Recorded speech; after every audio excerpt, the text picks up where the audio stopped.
17.9fc. Israël recevra le grand pardon. Note de l'écrivain. Veuillez m'excuser, une erreur. Dans la vidéo précédente 17.9fb, j'ai mal rapporté la dictée en disant que les 4 êtres vivants d'Ézéchiel 1 avaient 6 ailes. C'est plutôt 4 ailes et non 6 ailes. Ceux d'Apocalypse 8.4 ont 6 ailes et non 4 ailes. Mes excuses. Voici un conseil.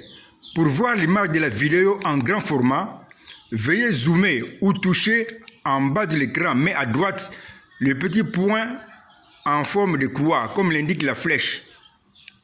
Je répète ceci.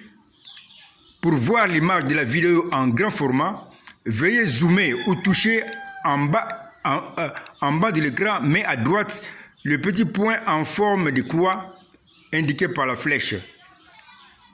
Bien sûr, tout dépend aussi de la marque du portable. J'ai démontré dans les 2 vidéos précédentes que Moïse et Élie seront de retour en Israël par leur esprit. J'ai alors représenté dans ma précieuse Bible Moïse et Élie sous la forme de Médad et Eldad qui ont prophétisé dans Nombre 11 et sous la forme de 2 fils de Joseph, Manassé et Éphraïm. Je t'ai alors démontré, il y a plusieurs années, comment j'ai promis dans la vie même de Joseph que je serais rejeté par Israël. Toutefois, je vais rentrer en Israël au travers de Moïse et Élie qui vont reprocher Israël, qui va alors se repentir et qui recevra alors le grand pardon. Nous sommes partis de Joseph que nous avons comparé à Lévi.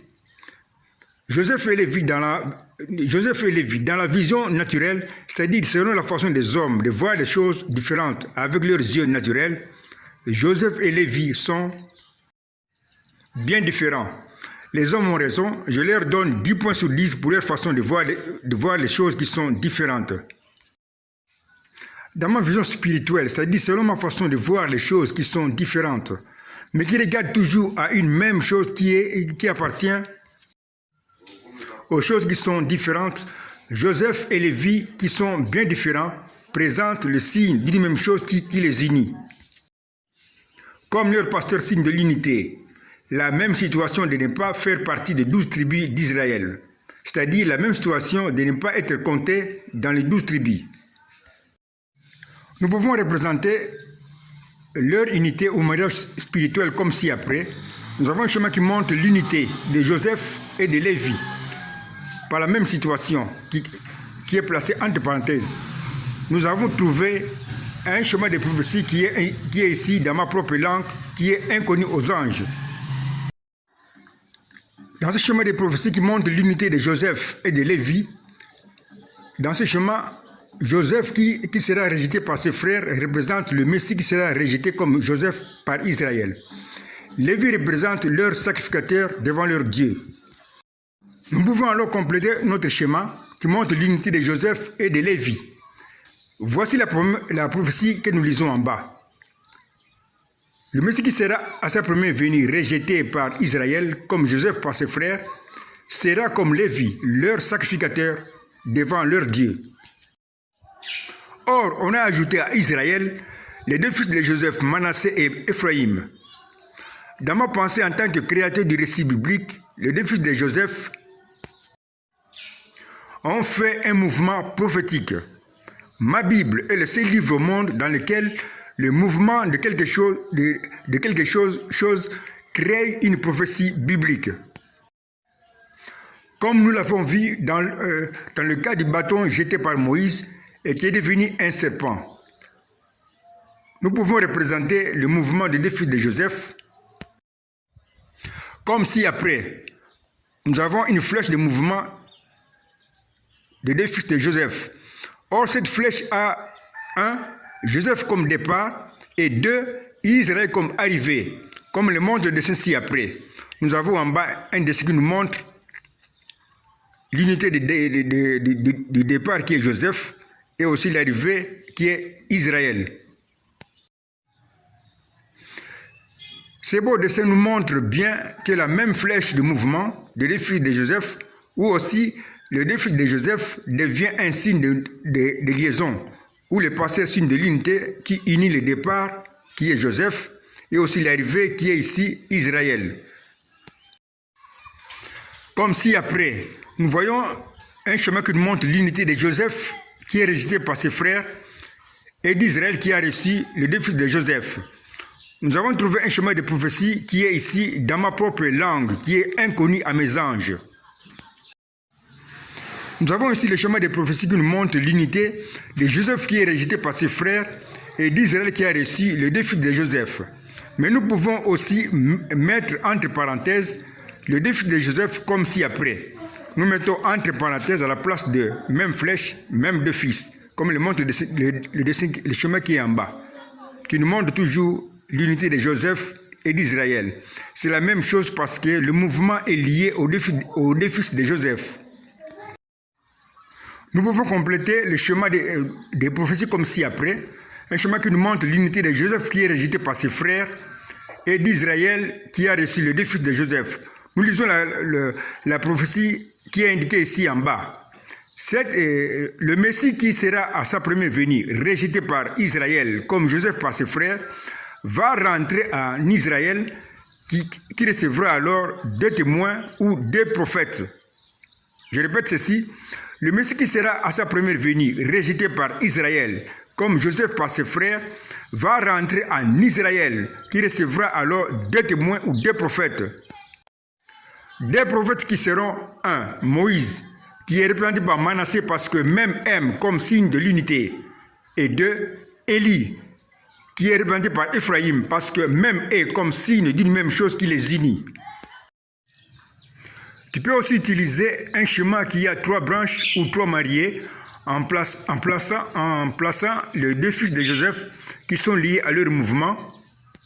Comme si après, nous voyons le schéma qui montre la flèche de mouvement des deux fils de Joseph qui part de Joseph et qui arrive à Israël. Nous pouvons maintenant mettre les deux fils de Joseph qui sont liés à leur mouvement entre Joseph et Israël, comme le montre le schéma. Ceci nous donne alors un schéma suivant des prophéties qui a trois branches, c'est-à-dire trois mariés. Nous avons un schéma de l'unité qui montre l'unité de Joseph, de ses deux fils et aussi d'Israël. Nous pouvons compléter notre schéma de prophéties comme ci-après. Nous avons un schéma qui montre l'unité de Joseph, de ses deux fils et d'Israël. Nous lisons la prophétie en bas comme l'indiquent les trois flèches. Le Messie qui sera à sa première venue, rejeté par Israël, comme Joseph par ses frères, va rentrer au travers de ces deux prophètes, Moïse et Élie, en Israël, avec un message de repentance. Tu as donc le choix d'utiliser un schéma qui a deux mariés, ou celui qui présente trois mariés. Tu es donc libre. L'essentiel pour moi est de me présenter en tant que créateur du récit biblique avant la création d'un ange et de ce monde. La promesse du grand pardon que je vais accorder à Israël qui m'avait tué à ma première venue. Nous avons vu que les deux fils de Joseph ont été ajoutés à Israël pour avoir 12 tribus. Ceci veut dire que dans ma pensée qui a créé ce récit, Israël a fait un mouvement pour arriver au nombre 12, comme l'indique la flèche. Nous avons la flèche qui montre le mouvement d'Israël. Cette flèche a 12 tribus comme arrivée et 10 tribus comme départ. Nous avons alors le dessin suivant qui montre l'unité des 10 tribus et des 12 tribus. Ce beau dessin nous montre que la même flèche de mouvement, ou aussi le même Israël, est devenu un signe de liaison, ou le pasteur signe de l'unité qui unit 10 tribus et 12 tribus dans un mariage spirituel. Comme si après, nous avons un schéma qui nous montre l'unité des 10 tribus et des 12 tribus. Nous avons trouvé un schéma de prophétie qui porte des nombres ou des chiffres. C'est donc ici une prophétie chiffrée que nous pouvons calculer pour découvrir ma pensée que j'avais cachée.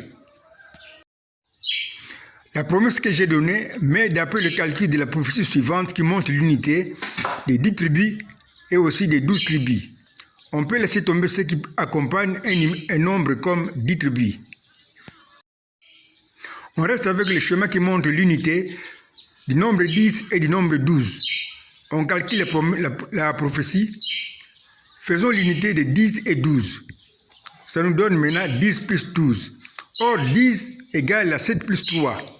Nous avons alors 7 plus 3 égale 12. 7 plus 3 égale 12. Or, 10 égale aussi à 6 plus 4. Nous avons alors 6 plus 4 égale 12.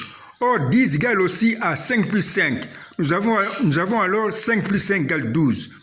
Notre calcul s'arrête quand nous trouvons les nombres parfaits suivants. 3, 4, 5, 6, 7, 12. Voici notre précieuse prophétie chiffrée qui est 7 plus 3 plus 12 égale 6 plus 4 plus 12 égale 5 plus 5 plus 12.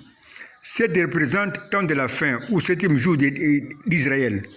3 représente la perfection. 12 représente Israël. 6 ici représente l'homme d'Israël.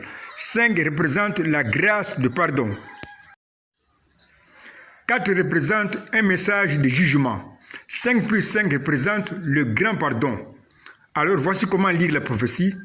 7 plus 3 plus 12 égale 6 plus 4 plus 12 égale 5 plus 5 plus 12. Au temps de la fin qui est représenté par 7, c'est-à-dire au 7e jour d'Israël, sera la perfection qui est représentée par 3 d'Israël, qui est représentée par 12. Parce que l'homme d'Israël, qui est représenté par 6, recevra ou va croire le message de jugement qui est ici représenté par 4, qui fera à Israël, qui est ici représenté par 12, le reproche d'avoir tué son propre Messie, qui va alors accorder le grand pardon, qui est représenté par 5 plus 5, à Israël, qui est représenté par 12. On s'arrête ici, mon chéri 4 bâtonnets. Comment tu as trouvé cette nouvelle façon si simple que j'ai utilisée pour parler encore du grand pardon dont nous avons déjà parlé il y a plusieurs années? Superbe et vraiment si simple, chéri. Coup de chapeau parce que ceci présente bien la main du créateur du récit biblique. Et dont la sagesse, en tout cas, reste incomparable. Ok, merci chéri pour tes compliments que j'aime. Alors, ciao mon chéri. Ok, ciao grand logos. Ciao, je vais te rappeler dans la prochaine vidéo comment j'ai créé le Jourdain, mais à partir de la loi du réel et du spirituel que je t'ai enseigné.